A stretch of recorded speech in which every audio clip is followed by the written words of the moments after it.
اور نبی پاک صلی اللہ علیہ وسلم حدیث مبارکہ میں ارشاد فرماتے ہیں مبارکباد ہے اس کے لیے توبہ، مبارکباد ہے لمن وجد فی صحیفتہ استغفارا کثیرا، کہ جس کے نامہ اعمال میں سب سے زیادہ استغفار ہوگا اس کے لیے مبارکباد ہے۔ تو دوسرا کام کیا ہے؟ کثرت کیا کرنی ہے؟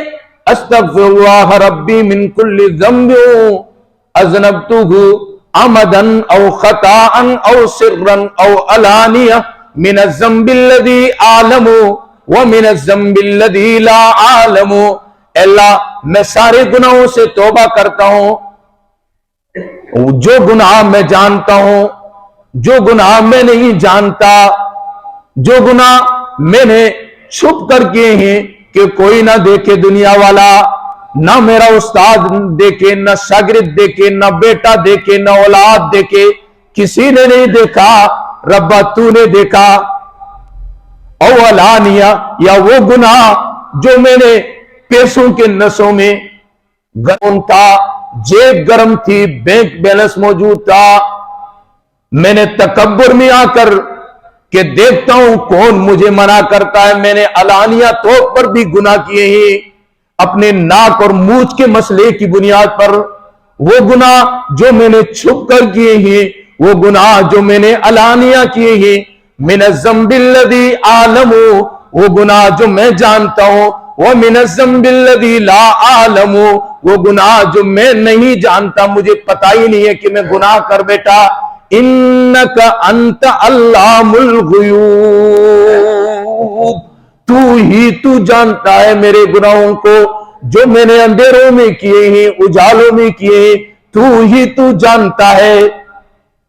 اور اس کا جاننا ایسا ہے کہ اندھیری رات ہو اور اندھیری رات میں کالے پہاڑ پر کالی چینٹی چل رہی ہو، اللہ اس کو بھی جانتا ہے۔ انک انت علام الغیوب، میرے گناہوں کو تو جانتا ہے، معاف کر دے۔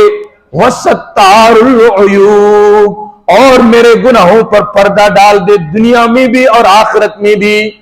وغفار الذنوب، اور میرے گناہوں کو معاف کر۔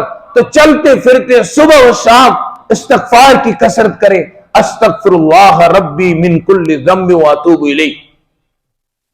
اور قرآن مقدس کہتا ہے استغفار کرنے سے تمہیں کیا فائدہ ملے گا؟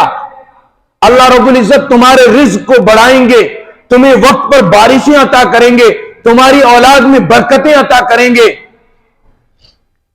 اور اللہ رب العزت تمہیں نوازیں گے۔ اور حسن بصری رحمت اللہ علیہ کے پاس ایک بندہ آیا، اس نے کہا حضرت یہ پریشانی ہے، فرمایا استغفار کریں۔ پھر دوسرا بندہ آیا، کہا حضرت یہ پریشانی ہے، کہا استغفار کریں۔